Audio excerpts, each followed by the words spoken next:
I'm pissed. I don't look pissed, but this is my emotional reaction. We just finished recording another episode and I'm so freaking angry. I'm just angry about everything that is going on. We were just talking about like how absurd the political situation that it is. And if you're just angry, I guess just go listen to the episode, be angry with us. I almost can't even remember what else we talked about because I got so emotional by the end of it. We talked about, I don't remember. Just watch the episode. I think it's a good one. If you're angry, just go be angry with us. Action. Or what do they do? This That's it. action, whatever. Yeah, the action. Yep. And then you don't, pro tip, you do not stop acting and you do not get out of character until you hear the director say, cut. So you stay in character the whole time? Biggest mistake you can make as an actor is cutting the scene before the director does, like saying like, oh, I messed up or oh, whatever, because you don't know if they were seeing something they wanted to keep. And if you cut the scene early, you're just going to piss them the hell off because that's not your job. Your job is to just stay in character. And then also sometimes like the other actor, like Leonardo DiCaprio is really good for this, or I think Matthew McConaughey, Will Ferrell. Anyway, all of these people will go off script. And so if you're another actor in the scene and they said a whole different line than you expected, you play along, you keep going. You do not look at the director for assistance and look at like someone else. No, you stay in the scene until you hear the director call cut. So what if we need to stick to the script? They don't say cut, you're off script. They just keep rolling, filming, and then once they're done with the scene, they're like, okay, well, all of this is garbage. Redo it. Well, the director's gonna cut it if he knows he can't use it. But otherwise, and that has happened to me on set a few times where I will say something just a little bit off from the script. It depends on the director and the writer how they feel about that. Sometimes the script supervisor, there's somebody on set whose main job is to just look at the script, and they will come up to you and say, "Hey, you said XYZ. It's supposed to be this." Or last scene, you said A before B, which is fine, but this scene you said B before A. So you need to make sure you're continuing to say A before B. And that goes the same for your body movements as well. Like if I'm drinking and I'm like holding this up by my face the whole time in take one, and then take two, I all of a sudden don't have it. Now you're creating a continuity issue. So they're going to tell like you as an actor, they may not tell you that. They would just be annoyed in post. But you as an actor have to be thinking about all of those things because you only have like 3 takes if you're on a professional set. I see. If you're lucky. And obviously if you're the star, like you're gonna get as many takes as you want, I guess. But like for people who are doing co-stars, guest stars, whatever, you gotta get it right. How do you memorize your script? Is there a methodology to do that? There is no way that I can memorize 1 minute. You know the videos that I do for my page? I cannot for the life of me memorize like a minute of it. Like I eventually just like whatever, you know what? I'm just gonna say whatever I say. How do you even do that? You're All talking about actors. like I don't know, a scene could be 5 minutes long. Yeah, I think all actors are different in how they choose to do it. I mean, I think we're all geniuses, but at the end of the day, really it's about what you do. So some people, here's one example of an exercise. Some people will take the first letter of every word and put that out together, and then they'll study like a page that way. So then the next word starts with an L, T, Q, and then that way the sentence is now solidified in your brain that way. And it gives you a way to get back to it. Some people use singing, some people use rhyming, some people make funny pictures in their head because when something's funny in your brain, you're more likely to remember it. Some people read it over and over again. What I used to do early on that was the most helpful is exactly what you just said you do. I understand who my character is, how they might actually respond to someone who spoke to them that way. And so if you're in your character's mindset, like if I say, fuck you, Noel is probably going to have a specific type of response to that. It's not going to change drastically. So, and no, fuck you, Noel. I could have said, I love you, Noel. I don't know why I went so angry. It doesn't matter when I'm so deep into it. So keep going. Yeah.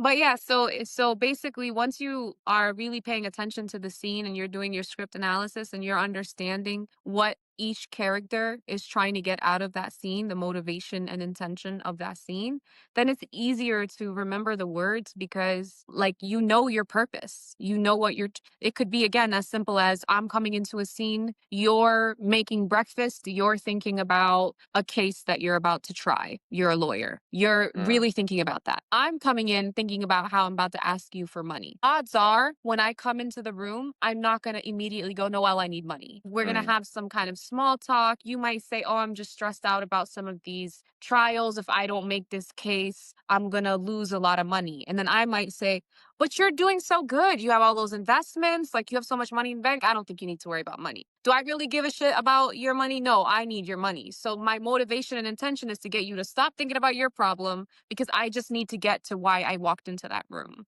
mm. So I think that's really what you have to pay attention to. What does the character want and need in that moment? And what's the obstacle, the other character or That circumstance? sounds really hard. It's Like, really I fun don't, if you like it. yeah.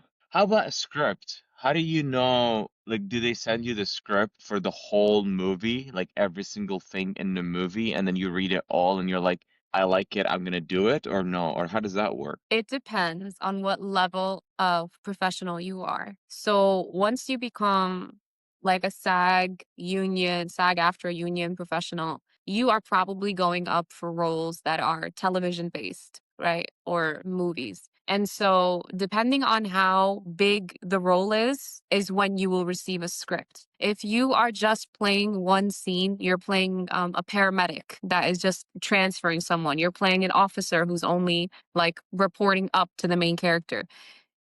They are not going to send you the whole script if you only have one scene. They only send you the whole script if you absolutely need the context of the rest of the script because it's a security issue. They put your name on the draft on every page of it and then they send it to you so that if that script gets leaked, they know exactly whose script got leaked. Mm, One part of it. And then the second part of it, even with that, even you could be auditioning for like a series regular or a big role. Some scripts they'll like Marvel plays it so close to the chest, they will change like the names on the script, they will change the thing, the name of the project, they will make you sign an NDA before you can even see the sides, like just the mm, audition scenes. That's what they're called, sides. They'll make you sign an NDA before you even look at the audition scenes. So it really depends on the project itself, the role that you're going for, and the production company's security like measures. mm. Okay.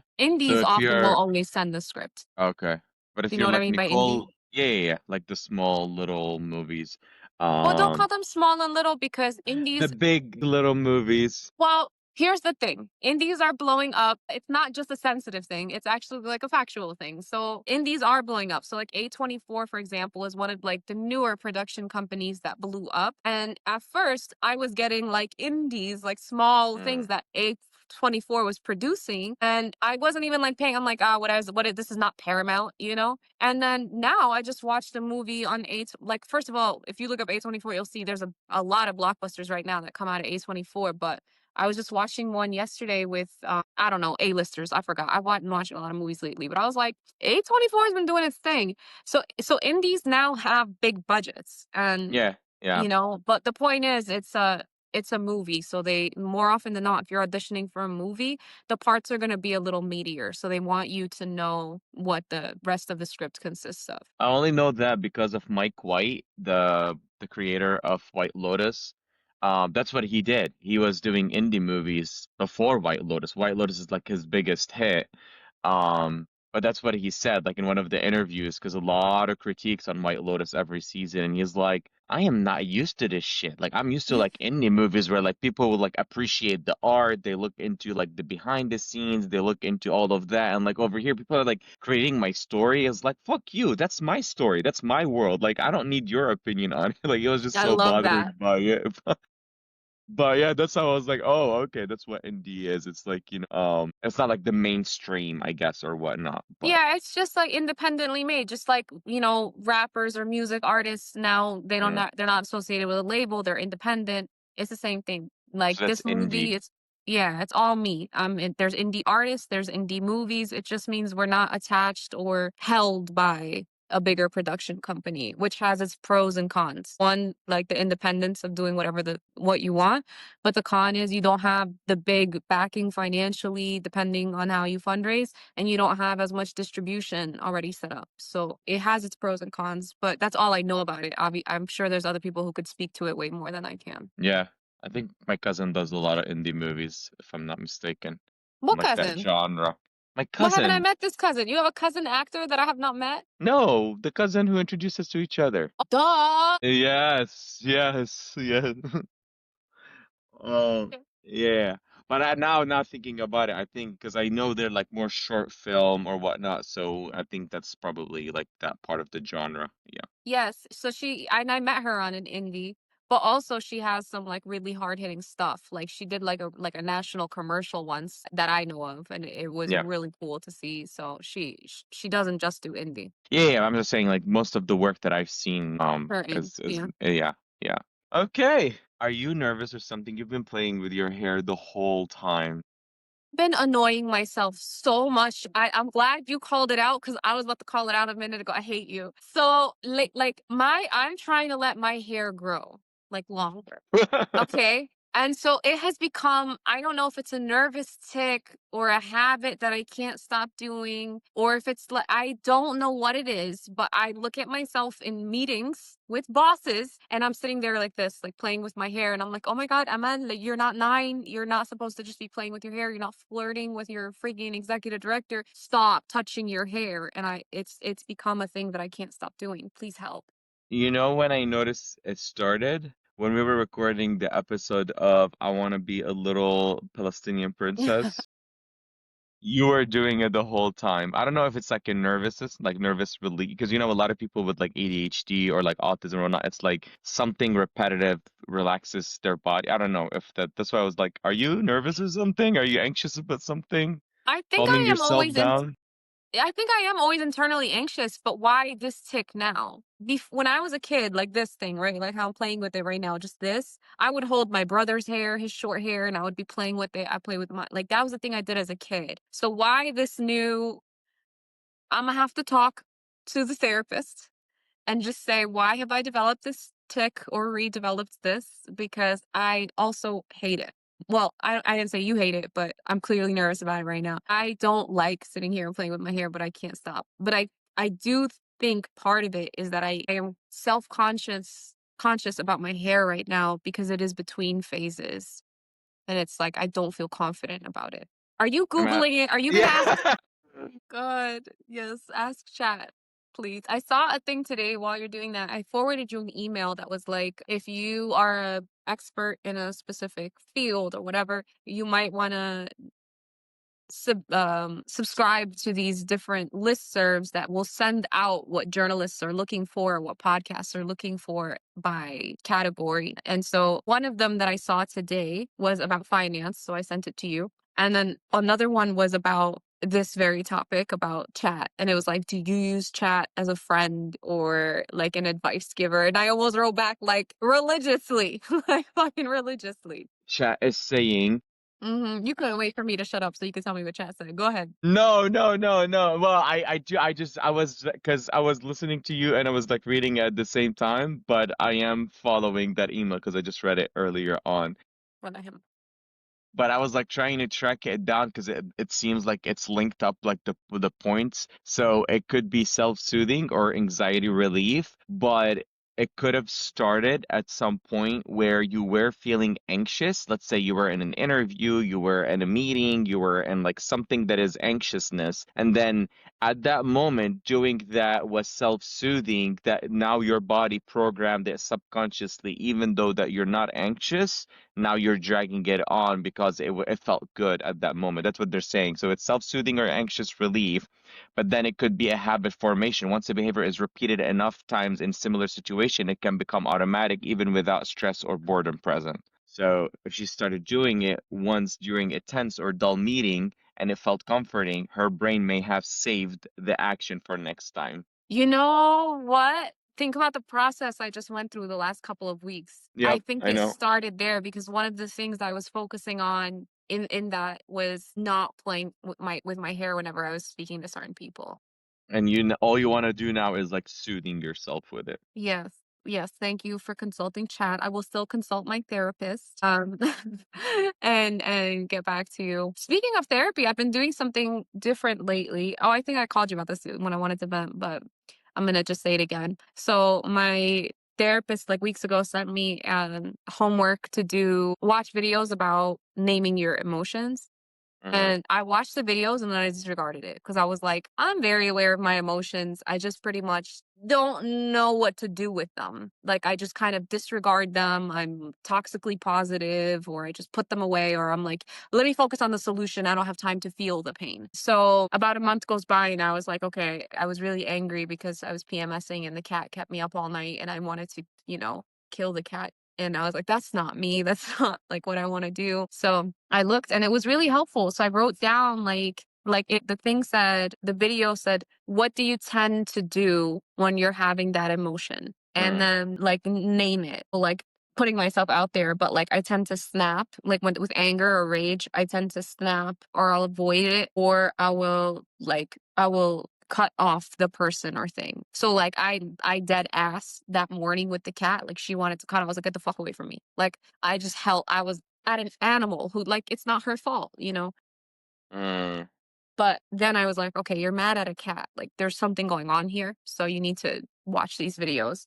So then I wrote down like very reactive, and then I started getting to more meaty behaviors. I was like, I feel a little angry, I'm tired, I feel a little scared. And I started to just kind of journal, like when scared doesn't seem like angry. So I'm like, what's underneath? The cat is triggering me, but what's underneath the anger and the rage? Like mm, why? And so then then validate it is the last step. Like, okay, it's okay to be angry. Like, it's okay, Habibi. It's okay to be angry. It's okay to have rage. It's okay to be scared. And then, like, the rest of the day went so well, which, we talked about. And I was like, literally, because I let myself think about the feeling for just 5 minutes and tell myself uh-huh. it's okay, the rest of the day was different. But when the day Yeah. started, I was going to call out of work and run away and go get ice cream and just say, like, it's too much? And Yep. sometimes it is okay to say, I need the day, but like, it wasn't that Yep. kind of day. Yeah, that's something similar to what I'm trying to work through with my therapist because I've been constantly try to avoid conflict or emotions and whatnot, and like now we're working through the emotion, and I think that's what you did. Like in that moment, even if you were aggravated or sad, like you named it, it's what it is, feel it, and let it pass through, and then you move on. But if you try to avoid it, like to your point, you would just spend the whole time try to push it away. Like you're just like, yeah, yeah, just let it be, let it pass through, I guess. Make myself feel better with ice cream, which A spends more of my money, which is one of the reasons I have fear, and then B adds like unhealthy calories and not just calories, but like the bad stuff that's in it. It's Mm, just like it's so destructive. So it's much hmm better to sit with it. But how do you guys go through the feelings? Like what are the steps you go through? So right now, the one that I am mostly talking about is, I would say specifically my mom, and that is my mom is the only one out of my other relationship, and obviously that's a mother-son behavior, typical. You were gonna say this is between you and me, and I was like, Noel, like this is No, not no, her no, son. no. Yeah, yeah, yeah. No, I'm just saying, like, my mom is the only one that I think I actively try to like avoid the Hmm. conflict or what, you know what, like, I'm trying to avoid the feeling or I don't go through the cycle. I don't feel it. It's different like with my husband because like with him, it's just a little bit of, I'll just go dive in. If we feel it, we feel the emotions, we yell at each other, we argue, we whatever, and then like, okay, and now we were out of the cycle. With my mom, it would be probably more of like a one-way stream. So I do find myself always in the same pattern of like try to avoid the emotions. And to do that, I would try to like not trigger her. So for me to not trigger, and it's impossible. So it's like backtracking to where like I'm avoiding to do things in my life, but like now those things might not be doing something, something like that. So long story short, what like my therapist is Naya working on, she's like, even if your mom is feeling something and reacting, and now that's triggering me to feel something because I feel bad for her, is to just sit. in it. Like don't go and jump to need to save the moment, need to fix the moment, because it's just a little bit different than like with my husband, because we can talk like psychologically the behind the scenes a bit more like in details. So with her, it's more so like I'm just gonna have to let it pass through, you know? Like if we argued about something and just sit in it and feel it. And I'm gonna be angry and like it is what it is, and then like, okay, and now can we talk about it, you know? So that's kind of like what we're doing. And in the past, it would be like, no, I would just jump in to try to correct, or like, no, no, don't feel that way. Oh no, don't be like it's just like, yeah. So now it's more so if she's upset, and I know in my heart I didn't do anything to trigger her to be upset, let her. Like I'm letting her feel what she's feeling because I know it's not reasonable in that moment. Instead of like going to correct it because I was too scared to let her feel because I don't want her to feel that, you know?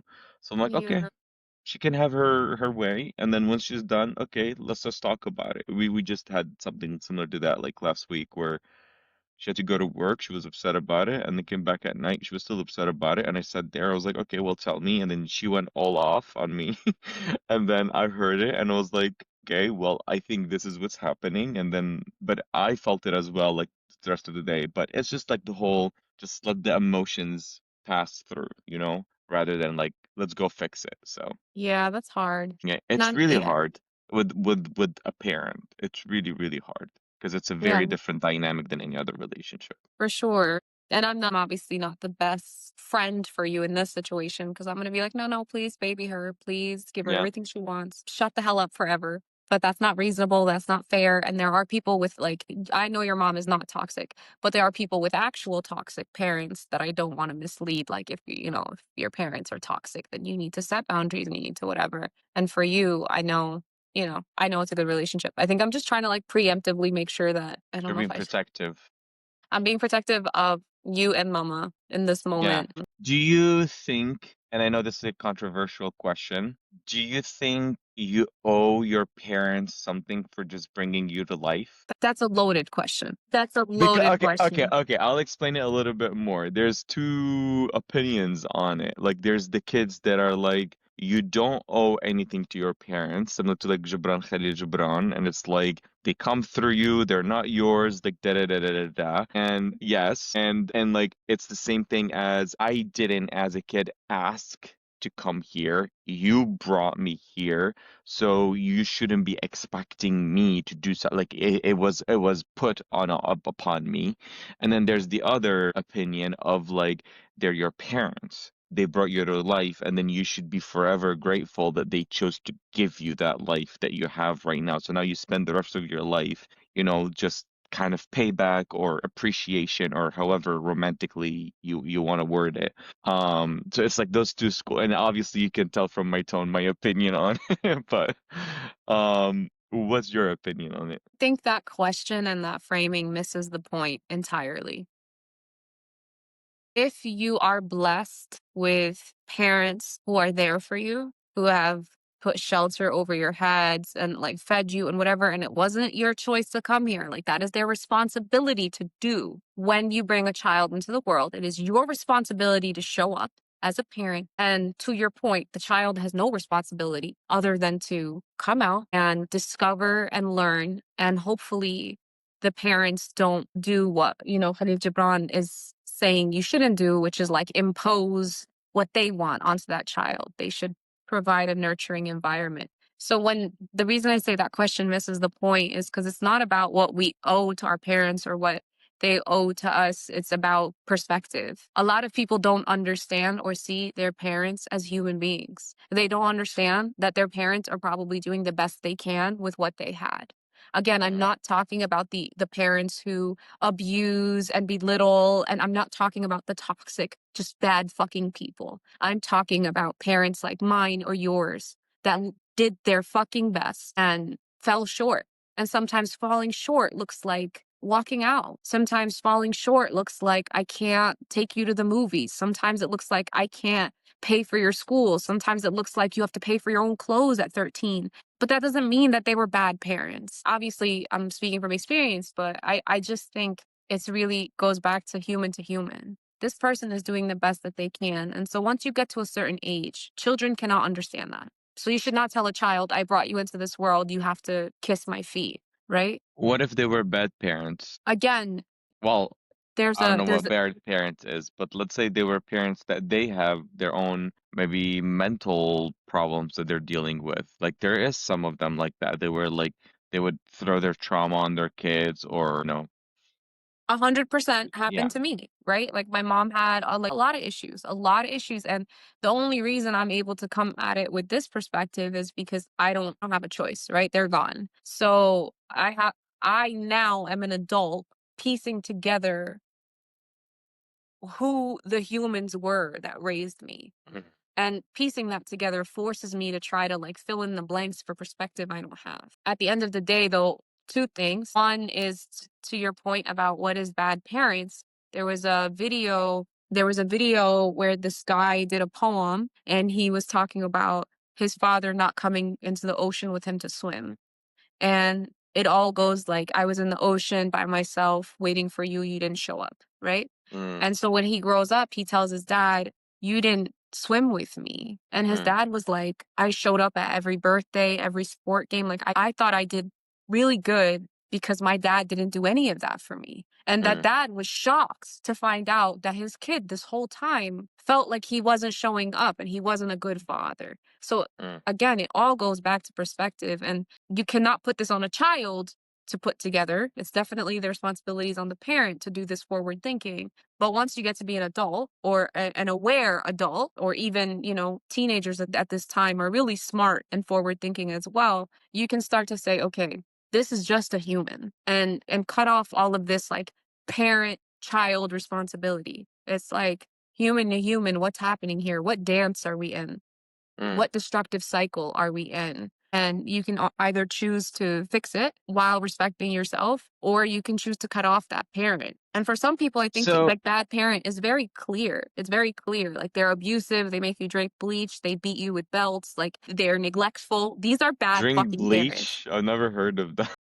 A Child Called It is a book I read when I was like in grade Drink school. bleach. His mother made him drink bleach, and his What? father, yeah, it's a real story. It's called A Child Called It. And this teacher helped me join a book club. And that was the first book that ever made me. Okay, you go look it up. Go chat will tell you what it's about. It was way too young to read that book, but I'm glad I did. And so the father, this is actually a really good case here. The father would never hurt the child, but never stood up for the child. The mother would make the child drink bleach, throw it up, and then drink it again. Yeah, that's what it said. Wow. And That so is was the father a crazy. bad father? Hell fucking yeah. You didn't add to the abuse, but you sure as hell let it happen. Yeah. So these are the parents I'm talking about. That woman, oh, I don't really like to get crazy, but that woman's a piece of shit. She goes in line with Zionism. Fuck her. No one, no, you don't have to respect her because she's your mom. Fuck that. But like, I think for the record and in defense of parents everywhere that are trying their best, I just need to say that some people are trying their best and it's fucking hard. And kids take and take and take and take and take, and they don't give a fuck what you're going through. They don't care. And That's many true. people will say they don't have to care. But the truth is, you cannot build yourself a story the rest of your life that your mom was a piece of shit. At some point, you have to reconcile that she was trying to feed you in an America that's getting harder and harder to be a parent in. I do agree with that, but I do still think that one of our early conversation that never made it live is when we talked about like, do you just respect your elderly just because they're elderly? And that still triggers me because for me, I think respect is earned. You just don't give it just because you have a certain age. So for me, if I want to answer my own question, I would say it's a really case by case basis. If your parents are really abusive or narcissist or whatever the case might be, I think as a child, you don't owe them anything. You need to save yourself and need to realize that yes, you can maybe feel bad for them and try to understand their background, but it's not on you to keep pleasing them and respect them when you're getting insulted. So you need to get yourself out of that cycle. Now, if you had great parents, automatically, which is my case, honestly, like I'm blessed with great mom. So for me, I would say, and I've had that conversation with her before. This is where we both kind of contradict, and then you've heard that conversation at some point, which is like in her generation, if you're a kid, automatically you should love your mom because she's your mom, and then she loves you because you're just her kid. And for me, when I've had that conversation with her, I was like, no, no, no, I love you because you are a good human being. Like I love my mom because she is such a good human and a great mom. But if she wasn't, I would have not loved her. And like she couldn't wrap her head around it because for her, even if I was a bad son or whatever, she would still love me. So like, how do I not do that? Or maybe she's comparing that to her mom because like I would.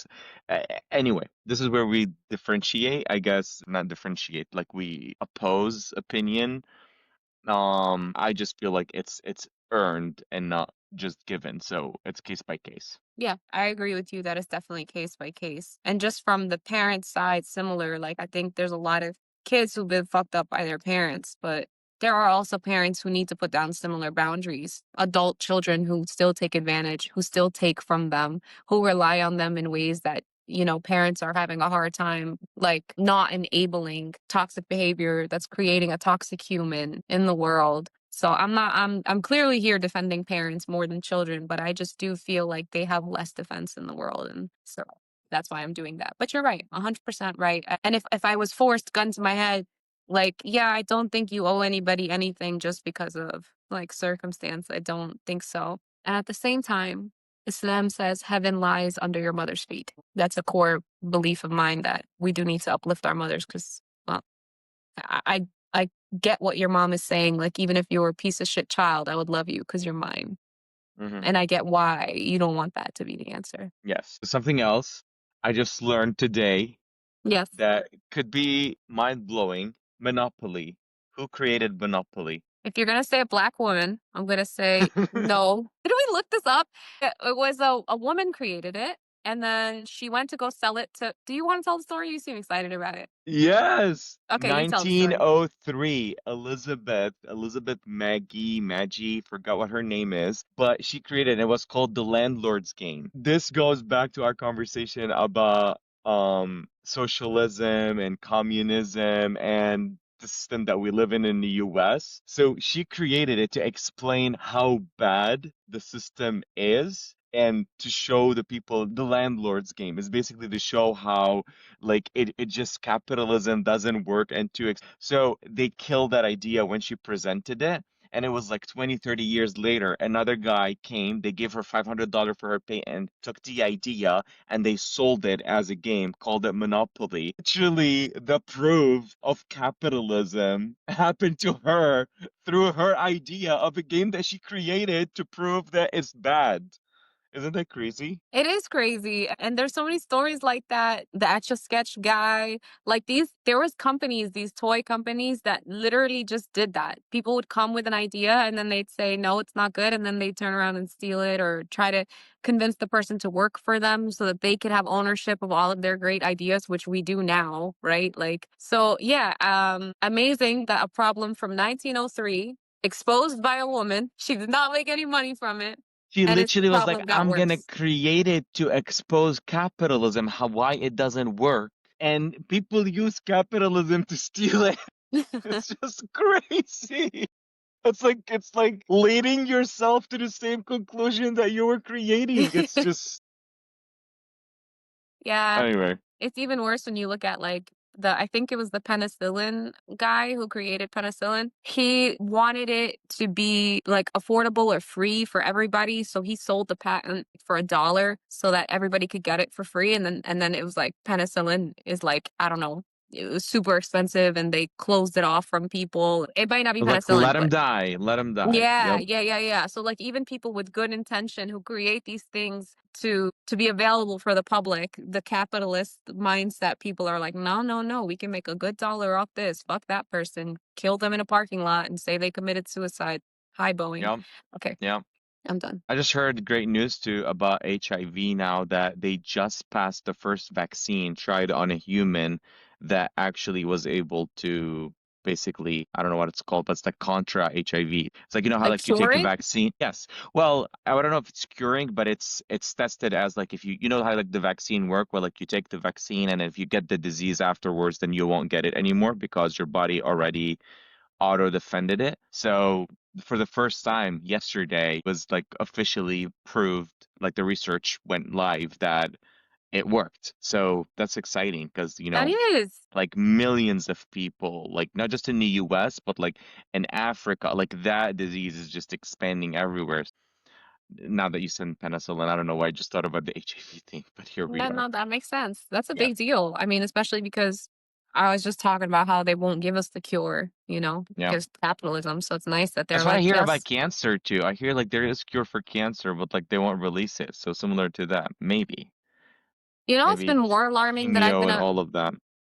I've been hearing or reading a lot more recently that like women are more likely to get breast cancer after going in for a mammogram because of the way the test goes. It Mm, like squeezes your boob against the hard plate. It's like the most painful sadistic fucking process, and it obviously requires radiation or whatever. But women said that whatever was like in there got exasperated by that process, and people who like didn't have any odds of having it, the odds went up crazy after getting the mammogram.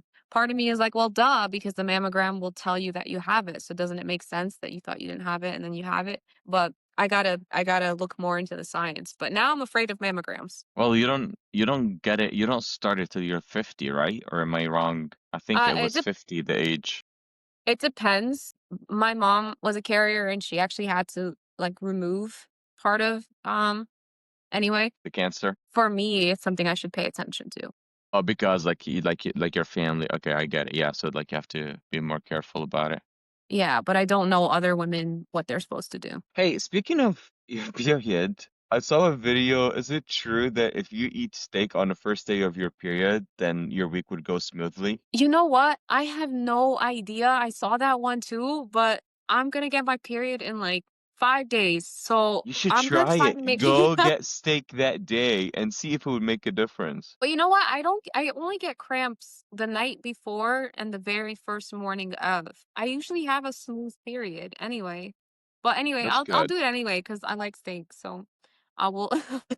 I guess I have to. I have no choice. Like I have to get steak. Yeah, yeah. Another venture I was on is like birth control conversation. I went to the gyno today, so it was like the very awkward conversation, but it was a really good experience because first of all, I looked up reviews before I went because I've had horror stories with different gynos and they're very mean, a lot of them. And so this one, she was very nice, very patient. I had a lot of questions. She had all the answers. We talked through so many different things. It was a great visit. And I was like, this was the most painless, like, gyno appointment I had. Like, I bet I could post this and say, "Give me your gyno horror stories. Give me every horror story of going to a gynecologist, male or female doctor, and let me know what happened." And I promise you, it's gonna blow up because the situations in that environment are crazy. Well, let's hear it.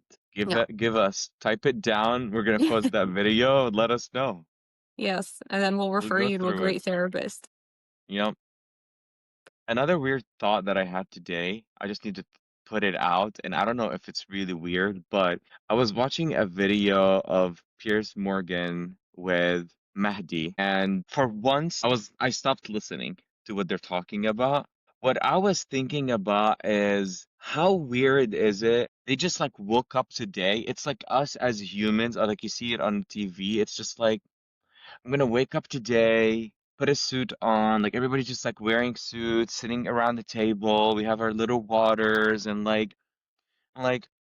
do you think the kids should die or not? What's your opinion on it? Who started? Like, it feels such a, it feels like I'm watching a skit of a cartoon or like it just feels very Absurdist. Yes, that you just go sit down on a table and wearing suit and like you have your little bottles of water and like napkins and like we're very mature and like very what do you call it like Composed. progressives or whatever and like sitting down and we're sitting all on the table and like it's like the Squid Game. Like it's just it feels so weird. That scene, like I zoned out from the convo and I was just so hung up on like What are we doing? we're really discussing this right now? Like we woke up getting ready for this. We're gonna look our best and it felt so weird. I don't think you're alone in that thought. I think more and more people are like, I feel crazy. But like you know what I mean? I'm not talking it's just weird that the setup to Okay, discuss something like this.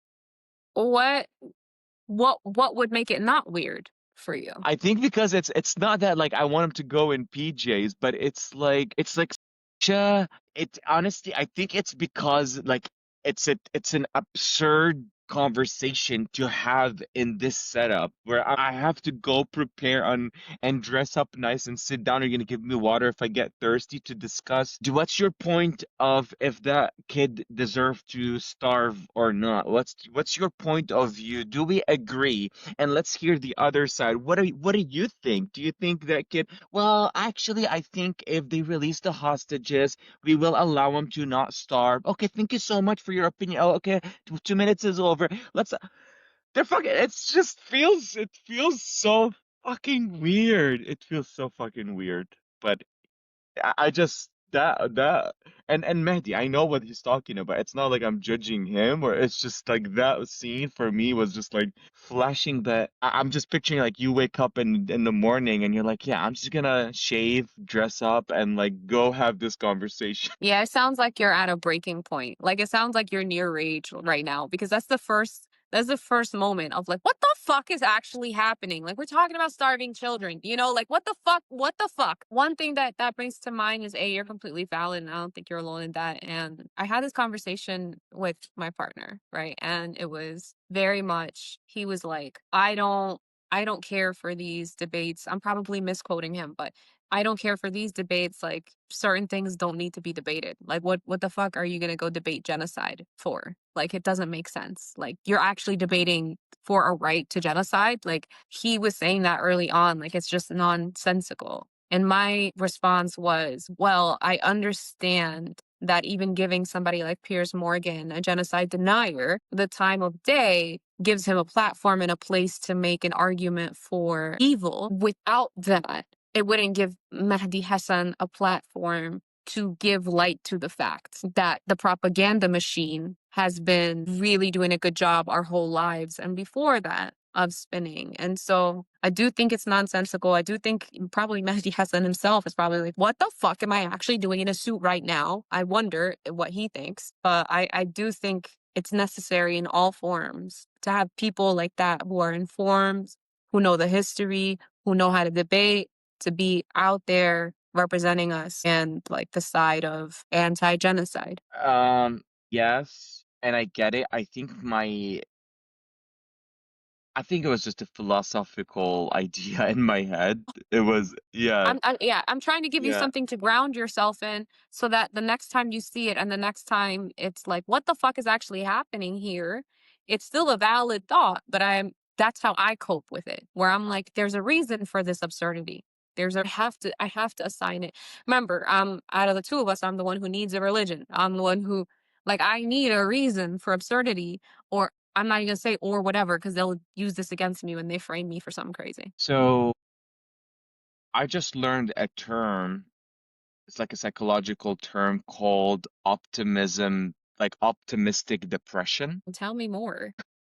I heard of So toxic it's positivity, but never this. yeah, so like optimistic depression is when you are depressed, but like you put a face on that you're happy and you move on with your life. And the idea behind it is that there's two types of people who actually have that.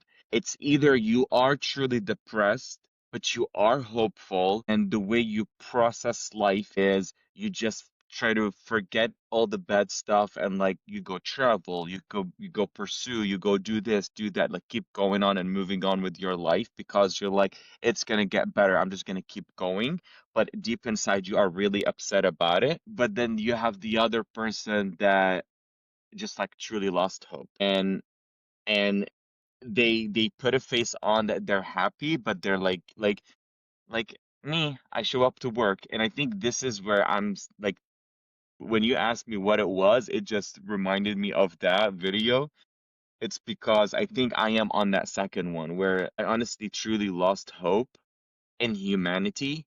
And I think maybe that what triggered me is like, bunch of clowns. Like, you're just wearing suits, like bringing water bottles, like you go to discuss genocide. Like, it just didn't make any sense. And I think it's really October 7th, that day broke something in me for the rest of my life about human rights, those big organization, everything that I was like looking up for or to, and thinking that we're gonna be better as humans. Like, no, we're just the same shitty people that we've always been. It's just repeating itself in different ways with different countries, with different cultures, with different ethnicities.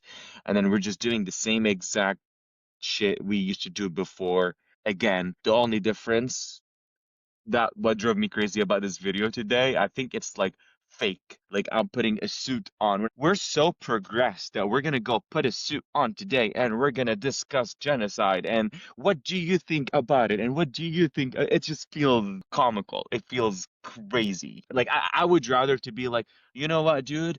Fuck you. We have the power. We're gonna kill you all. Okay, great. At I least you're mean, not technically, that gaslighting is me. exactly what Israel Yeah, said and but is just doing. yeah, but just don't act like this is not what it is. Like, just say it. Like back in the days, like Roman. Hey guys, we showed up to this new village. We're gonna fucking kill you all, take the women, rape them. We're gonna take the kids, enslave them because we're the Roman Empire and we're gonna expand. Yeah, or the American No, empire, yeah, right? Like, yeah, yeah. we're Just doing that, yeah. just mostly with But third-party militias. it's just we convinced ourselves as a humanity that we are doing better. We're better. We created all those organizations. We're gonna defend the poor people. We're gonna blah blah blah. We're not gonna get to a World War III, whatever. And then no, all I of this just is find it just so odd.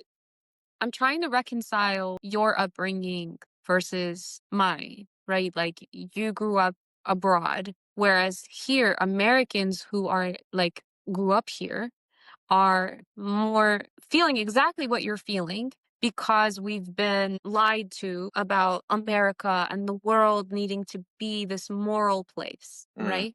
And that if you're immoral, everyone will band together and take you down. mm, And then we slowly got disillusioned when we realized we're the bad guys, like throughout history. America has been in war for most of its existence. America has been trying to expand for most of its existence. It has, caused harm to the global south for most of its existence. And you get what I'm saying. So I'm just so interested because I understand when people who were like raised under the American propaganda from day one, I understand when they're feeling this much disappointment. This is going to sound so fucked up, but you've been living in a fucked up situation for a really long time in terms of understanding the world we live in and how ridiculous it is. So I'm mm. wondering why that shift has been so sharp for you. I hope that's not disrespectful, like what I'm saying or whatever. Like, No, no, not at all. I'm thinking it through as you're talking about it, and I think what it is that my world was really small back then, and my world was limited to the information that I had back then within that small country that I was living in, which is Lebanon. that's what That I'm interested in. What was the information you had? the information that I had is that if we finally elect good people, we will finally be able to become this country that could be like France, England, US, all of that. And it's always like, oh, this is happening to us because we have shitty leaders. It's just the shitty leaders. And then we start blaming each other, Christians and Muslims or whatever, that you voted because you are still voting the same president or the same representative who is Muslim because you're scared to elect this other person because you're scared that you want him to protect the Muslims. And then same thing on the Christian side. And they would just go in that same cycle of electing the same people, and the same people are just stealing more money, rich, rich, rich, rich, poor, poor, poor, poor, and like nothing is happening. Like social justice was almost non-existent in a way. When I look outside, I saw more freedom, as in very religious base, where over there it was like human right base, where like as a human You can be naked. No one tells you what you want to do. You don't have to practice any religion. No one tells you what to do.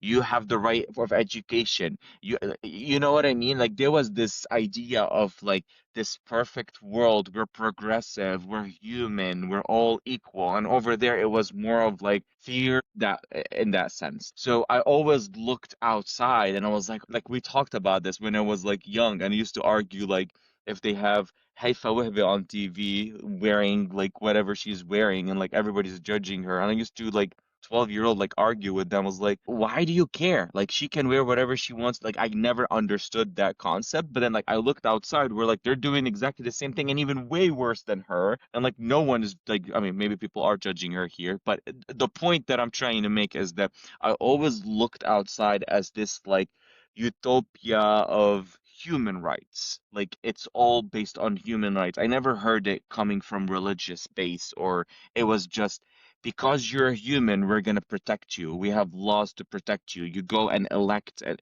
It felt more progressive. It felt more progressive. And I'm extremely disappointed to come here and see that as much as there is, I don't want to call it progression because yes, there's areas that are good, but it sounds to me that there is like behind the scenes reasons why things are the way they are. Because yes, if women has their rights, it's not because we just voted to have their rights. It's because they had to fight for so long, and then they started to have effect on men that they had no choice but or economy or you know what I mean? Same thing with the gays. Like the reason why the gays got their rights not because it was like, let's go vote and we file a petition. No, fucking Stonewall happened in New York where like the trans and the queer people who like looked more feminine, they couldn't hide their gender identity.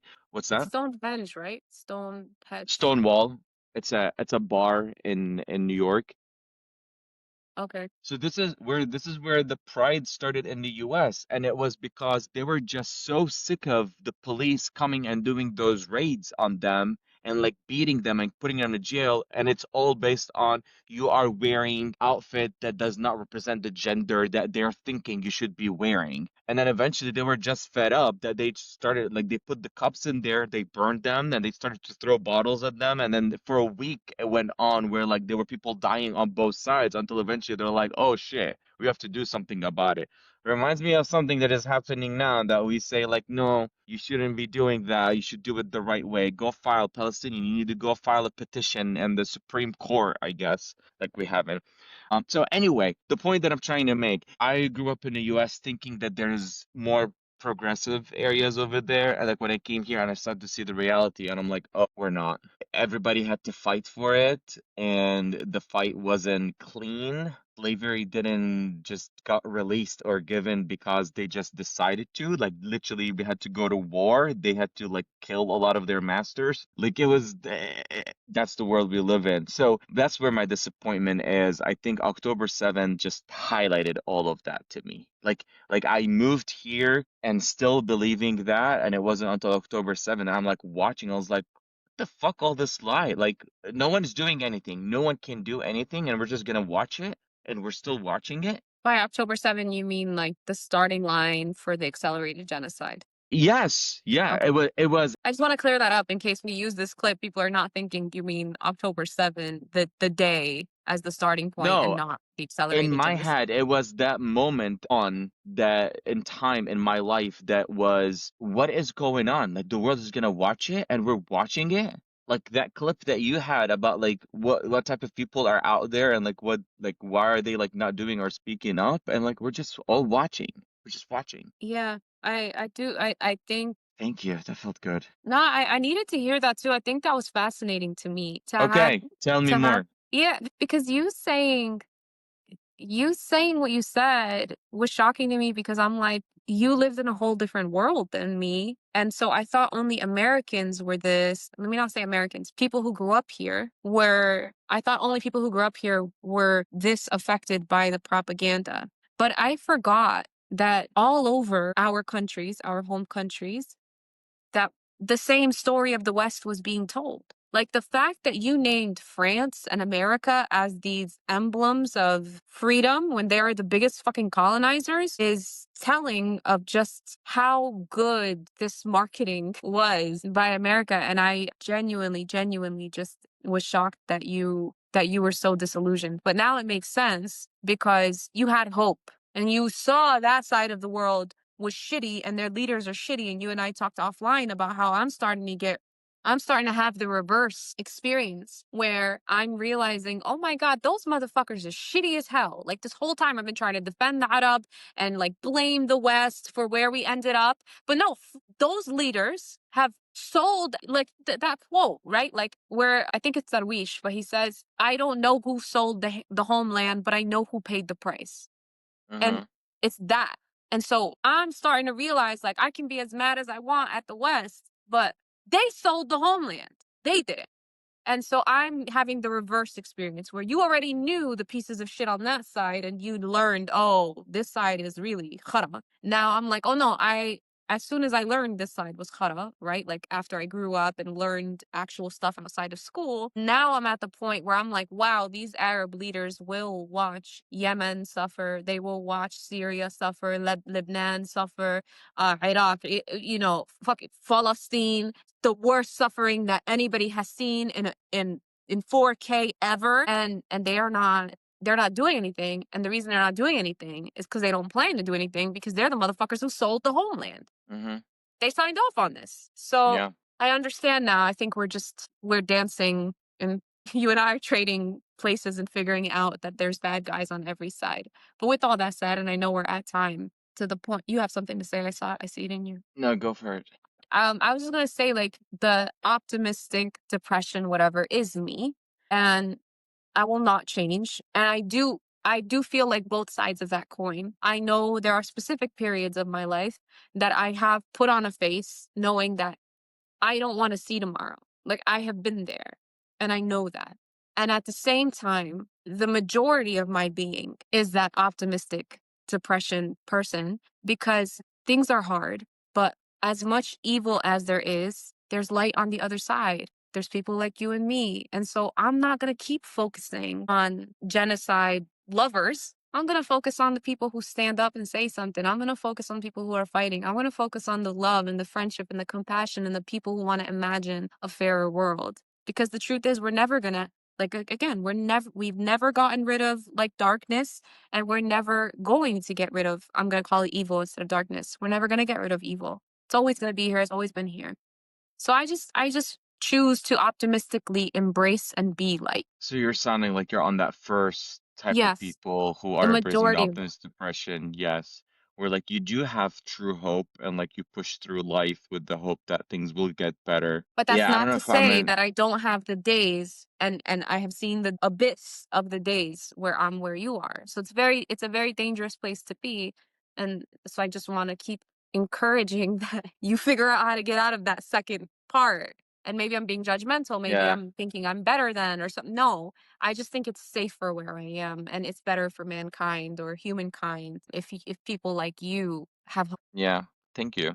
Yeah, I don't know. I think I'm just angry right now. I'm just like angry about a lot of the videos that I'm seeing. Like I told you, I watch a video and like I see it from a different perspective now. It's just like I'm finding hard time like not analyzing like the human aspect of how everything is functioning, and it's just like triggering me so much more so than like it's like I accepted, okay, they're trying to kill us. I get it. Okay. Like I don't need to lie about myself about that. And I guess everybody's doing their best to hopefully doesn't happen. But at the end of the day, my brain now can't stop us like, what a shitty human being you are. Like how could you live with yourself? How do you just put a suit on, go on TV, say what you say, and then go back to bed at night? Like beyond me. It's so disgustingly beyond me. I can't even comprehend it. I just yeah. No, and that rage is good. I think we do need to get to a point where enough people feel that same rage at the same time, and that's called a revolution. Yeah.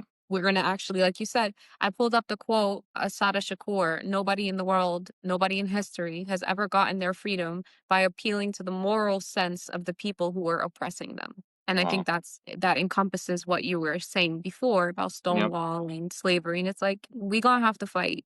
And so Yep. anger is good. Anger is It's good. not Rage just is gonna come good. for free. Yep. Exactly. We're gonna I saw an Instagram thing once, and it just still makes me laugh till this day. It said, "Guys, I know it's gonna be a drag and all, but we're gonna have to start the revolution." Like, it's just like, Like, I know we don't just kick want it to, off. Just but it's kick just it gonna off. yeah, like, let's just, You know who I want to lead the revolution? Anna Kasparian. You know who I'm talking about? You know who Anna Kasparian is? She's one of those, what is it called? The Turks show. Look her up.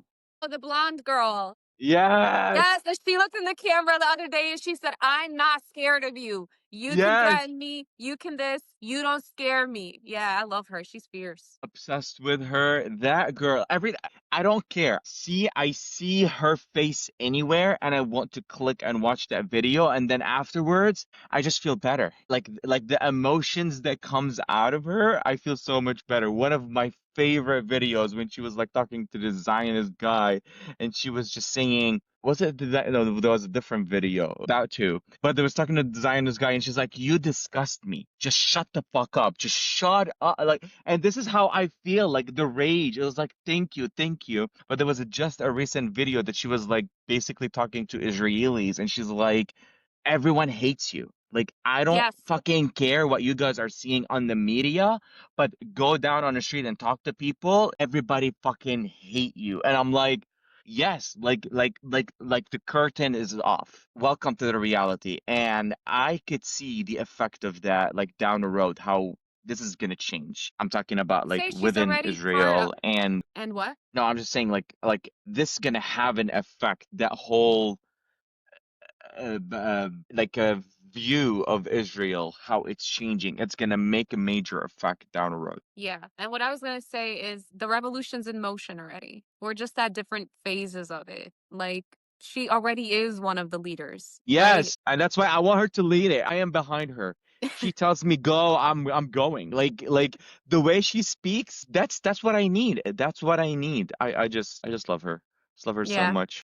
I love her too. She's fierce, she's smart, she's not scared. Yeah, and And she's not so just well on this spoken. topic. Go back, look her up, look up other topics. Like she always like every time something big is happening in the US or of the world, the way she speaks about it, I love that she comes with passion. I hate in my heart people who have like no opinion. Like I don't have an opinion. And like the way she speaks, like I want you to be passionate about something, but like being that neutral person, I just don't get it. So we'll end it on that. If you don't know who Anne or Anna Kasparian, look her up, find her, watch all of her video, and feel better about your life. Yeah, love her, Anna. Okay. Anna, Love you. Bye. love you too. Bye. Thank you for listening to this episode. If you enjoyed this conversation, please consider leaving a comment and a review. It helps us improve and reach more people. We're all just trying to figure it out one conversation at a time. So go easy on yourself, trust the process, and remember, it's okay, Habibi.